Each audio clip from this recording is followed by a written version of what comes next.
The Marshall Fire in Colorado has become the most destructive in the state's history. I spoke with one of our own MTN reporters who was just on the scene evacuating his grandmother from her home.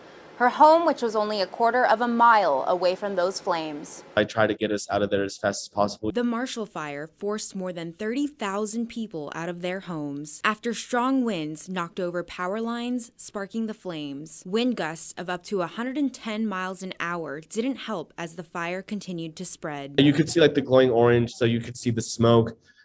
There was a ton of ash still falling. Seeing that area get engulfed in flames and just seeing how fast that fire moved was pretty intense. Elisa Padilla, grandmother to MTN reporter Edgar Cedillo, had to evacuate her home in Broomfield, a town about 18 miles north of Denver. Edgar was on his way to the airport to go back to Montana when he got the call. By the point I had gotten to my grandma's house, the parking lot was deserted. There were like no cars left. Most of Elisa's neighbors had already left because of evacuation orders as the fire was closing in. She packed up a safe, change of clothes, and I ran in, we grabbed everything, put it in the car, and just kind of bolted out. Edgar's quick rescue was imperative. The burn scar itself has spanned over 6,000 miles and has destroyed as many as 1,000 homes. Just seeing the amount of flashing lights and everything of all the police officers, ambulance, and just fire trucks kind of waiting. Edgar was able to take his grandmother to his parents' house in Thornton, about 13 miles southeast of the fire, all in a span of 40 minutes from the time evacuation orders were put into place. Once that